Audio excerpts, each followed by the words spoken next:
नमस्कार, मैं हूं आपके साथ निशु शर्मा और आप देख रहे हैं हमारा खास बुलेटिन हमारा उत्तराखंड। चलिए शुरुआत करेंगे। मुख्यमंत्री पुष्कर सिंह धामी ने देहरादून में सूचना और संचार प्रौद्योगिकी यानी कि आईसीटी सक्षम नई सेवाओं का शुभारंभ किया। इस अवसर पर उन्होंने डिजिटल उत्तराखंड ऐप का भी उद्घाटन किया, जो राज्य के डिजिटलाइजेशन को और गति देगा। इसके साथ ही S3 वास प्लेटफॉर्म आधारित 66 वेबसाइट का शुभारंभ भी किया गया, जिससे विभिन्न सरकारी सेवाओं को ऑनलाइन और अधिक सुलभ बनाया जाएगा। इसके अलावा मुख्यमंत्री ने 1905 सीएम हेल्पलाइन में आर्टिफिशियल इंटेलिजेंस यानी कि एआई का नवाचार और अतिक्रमण निगरानी के लिए वेब बेस्ड एप्लीकेशन की भी शुरुआत की। ये कदम प्रशासनिक कार्यों में पारदर्शिता और तेजी लाने के साथ साथ अतिक्रमण रोकने में भी सहायक होगा। मुख्यमंत्री धामी ने कहा कि डिजिटल तकनीक के माध्यम से सरकारी सेवाओं को जनता के लिए और अधिक प्रभावी, पारदर्शी और त्वरित बनाया जाएगा। ये राज्य के विकास और नागरिकों के हितों की रक्षा के लिए एक महत्वपूर्ण पहल है।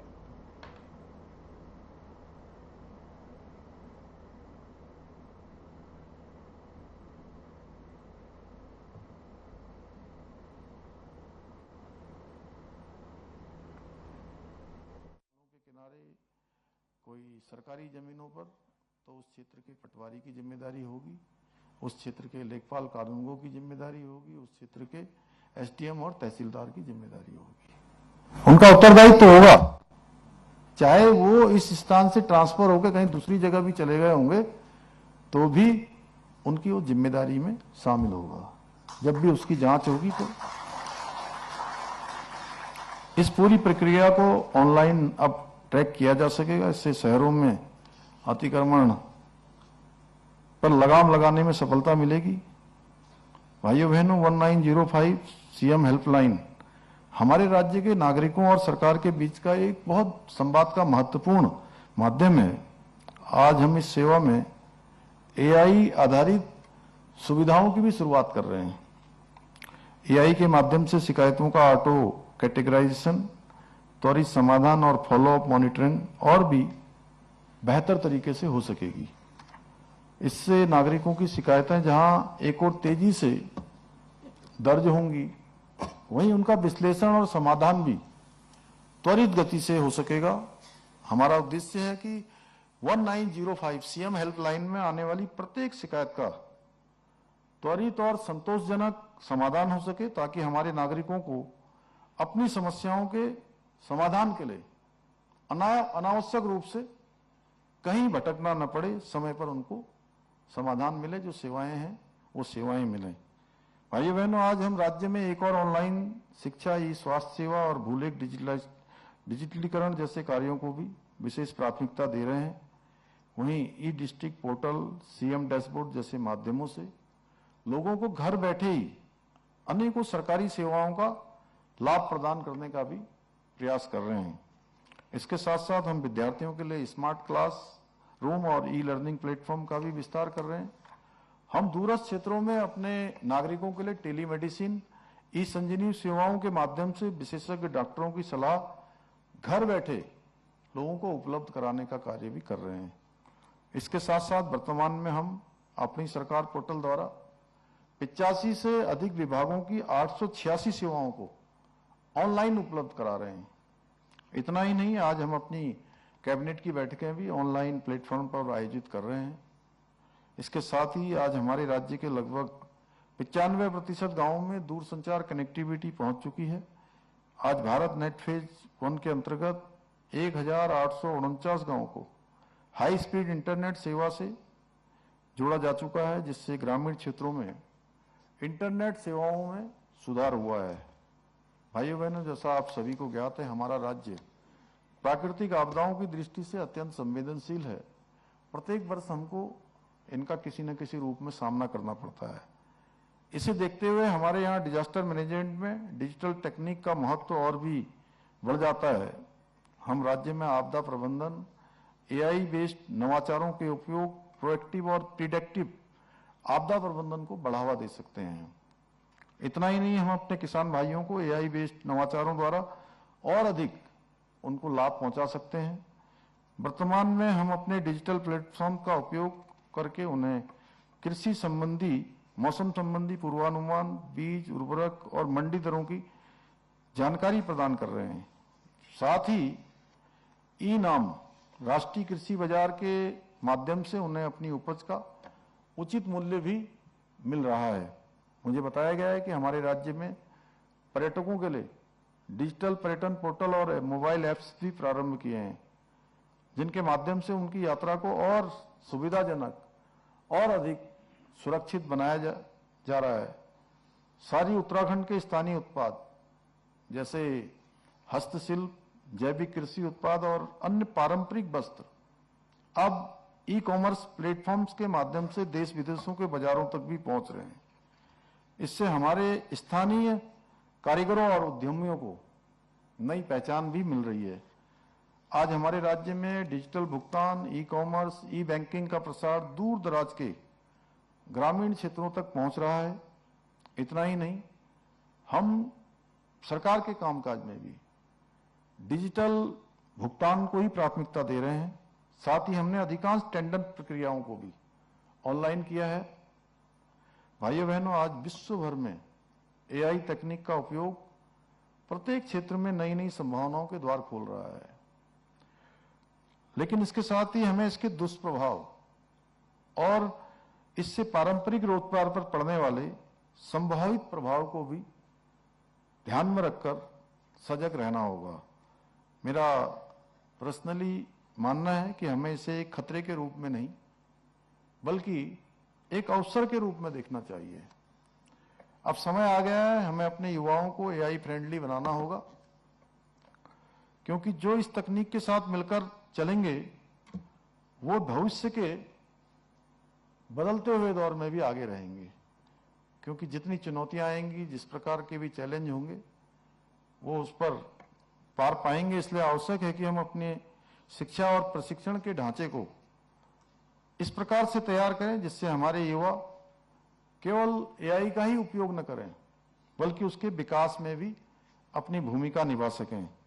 आज के इस अवसर पर मैं हमारे राज्य में नवाचार और डिजिटल क्रांति का सूत्रपात करने वाले आप सभी टेक योद्धाओं को हृदय तल से साधुवाद देता हूं, क्योंकि आप सबकी मेहनत से, आप सबकी लगन से, आप सबके समर्पण से आज हमारा प्रदेश न केवल तकनीकी दृष्टि से आगे बढ़ रहा है बल्कि डिजिटल इंडिया के सपने को साकार करने में भी अपना अहम योगदान दे रहा है। जैसे सचिव महोदय ने कहा कि सच में हम एक आदर्श इस क्षेत्र में भी स्थापित करें, जिस राज्य में, देवभूमि में, जहां हिमालय जैसे आदर्श पूरे देश और दुनिया के सामने रखें और बहुत सारे आज नवाचारों के क्षेत्र में हो या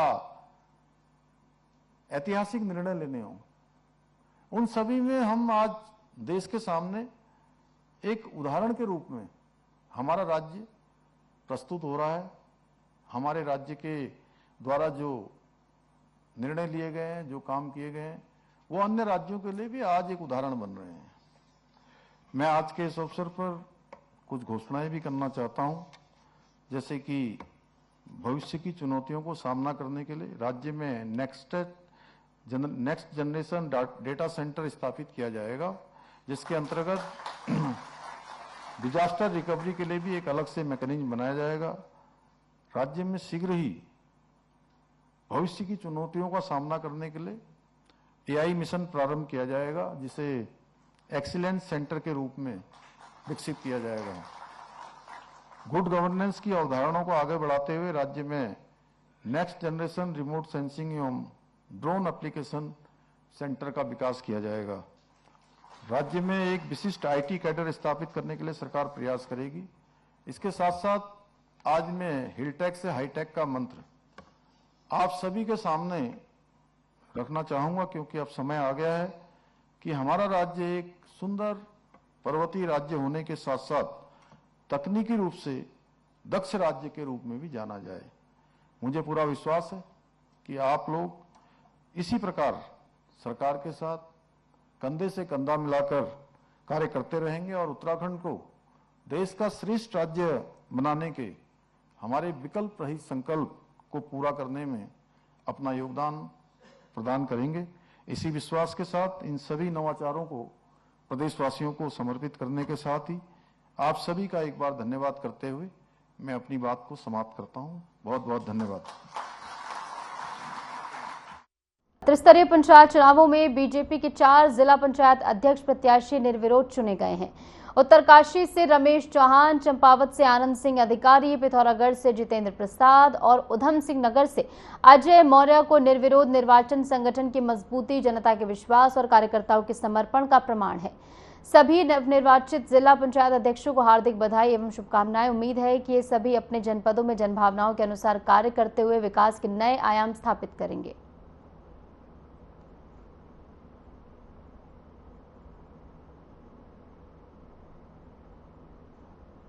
उत्तरकाशी जिला प्रशासन ने आज पूरे जनपद के सभी सरकारी और गैर सरकारी और निजी स्कूलों में 1 दिवसीय अवकाश घोषित किया है। निर्णय भारी बारिश और संभावित आपदाओं जैसे कि भूस्खलन, जलभराव और सड़क अवरोध के खतरे को देखते हुए लिया गया। जिलाधिकारी ने बताया कि मौसम विभाग द्वारा उत्तराखंड में भारी बारिश का अलर्ट जारी किया गया है, जिससे जनपद में जनजीवन प्रभावित होने की संभावना है। बच्चों की सुरक्षा को सर्वोच्च प्राथमिकता देते हुए यह अवकाश दिया गया है ताकि वे घरों में सुरक्षित रहें और कोई अप्रिय घटना न हो।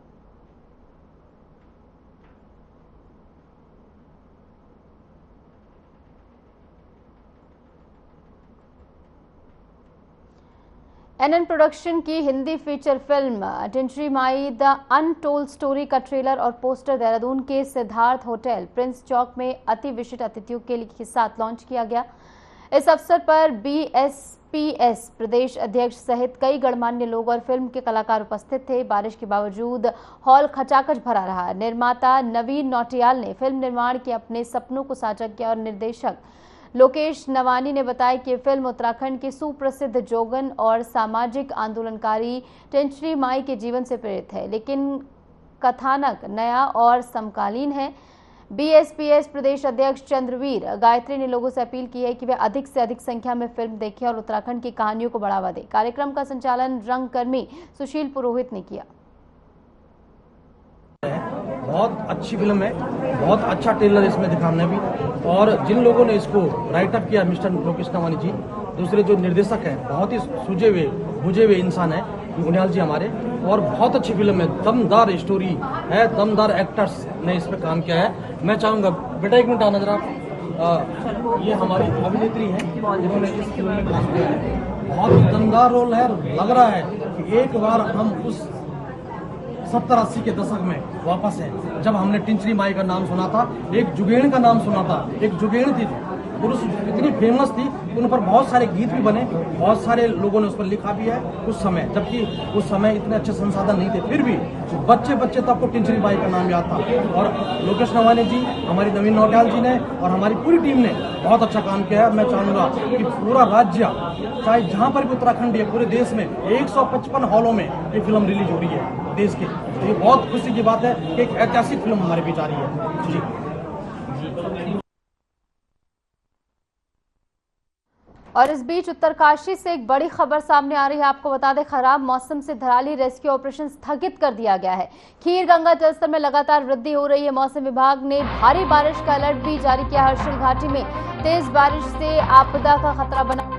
धराली आपदा में 42 लोग लापता हैं। 40 होटल होमस्टे मलबे में दबे हैं और सेना और बचाव दल राहत में जुटे हुए हैं। तो खराब मौसम के कारण धराली रेस्क्यू ऑपरेशन आज शुरू नहीं हो पाया है, इसे स्थगित कर दिया गया है। खीर गंगा का जलस्तर बढ़ने से लोगों की चिंता बढ़ती हुई नजर आ रही है। हर्षिल घाटी की बात करें तो तेज बारिश के चलते यहाँ पर गाँव के लोग प्रभावित हुए हैं। दूसरी पहाड़ी पर शरण लेने के लिए पहुंचे हैं। प्रशासन ने 42 लोगों के लापता होने की पुष्टि की है। तो लगभग 40 होटल, होमस्टे और रिजॉर्ट मलबे में दफन हो गए हैं। सेना, आईटीबीपी, एनडीआरएफ और एसडीआरएफ के जवान बचाव और राहत कार्य में जुटे हुए हैं और लगातार यहां पर राहत बचाव कार्य युद्ध स्तर पर चल रहा था। लेकिन फिलहाल मौसम खराब होने की सूचना मौसम विभाग की ओर से दी गई है, जिसके चलते अब रेस्क्यू ऑपरेशन को जो है स्थगित कर दिया गया है।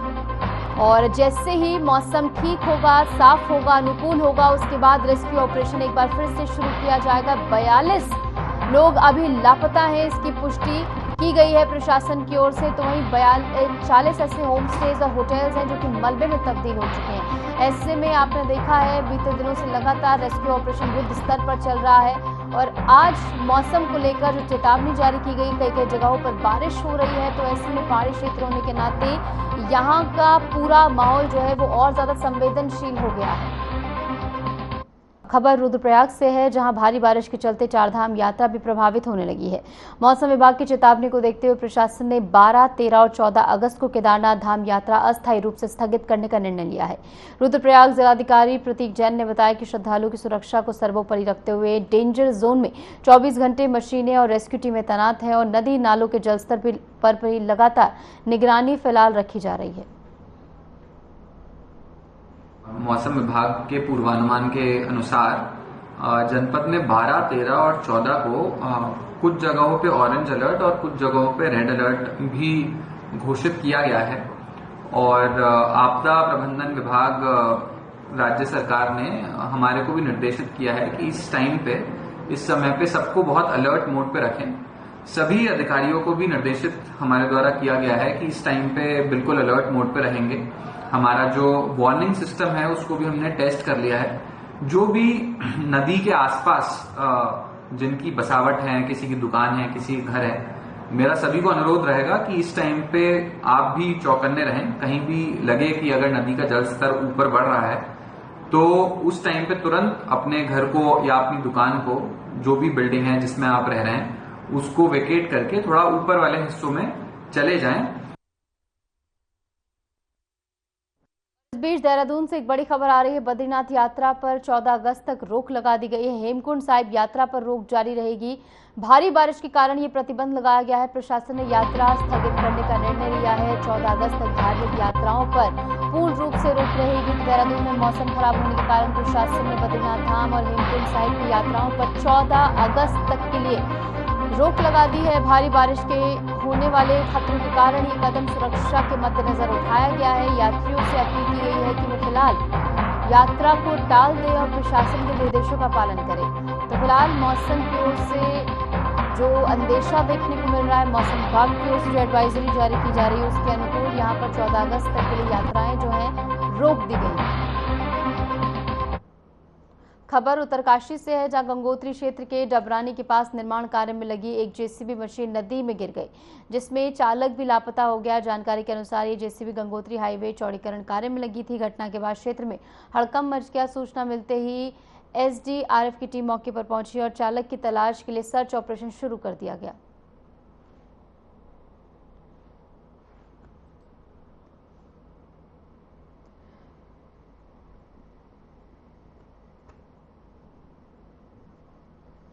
राज्य आपदा परिचालन केंद्र देहरादून ने मौसम विभाग की रिपोर्ट के आधार पर बागेश्वर, चंपावत, देहरादून, हरिद्वार, नैनीताल, पौड़ी, गढ़वाल, पिथौरागढ़, टिहरी गढ़वाल एवं उधम सिंह नगर जिलों में अगले 24 घंटे के दौरान भारी वर्षा के कारण मध्यम स्तर की बाढ़ की संभावना जताई है। इस संदर्भ में राज्य आपदा परिचालन केंद्र ने संबंधित जिलाधिकारी और विभाग को अलर्ट पर रहने और आवश्यक सतर्कता बरतने के निर्देश दिए हैं।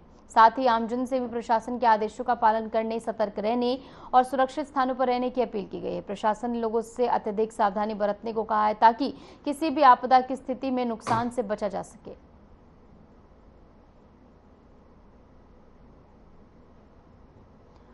और फिलहाल के लिए हमारे इस खास बुलेटिन में इतना ही। नमस्कार।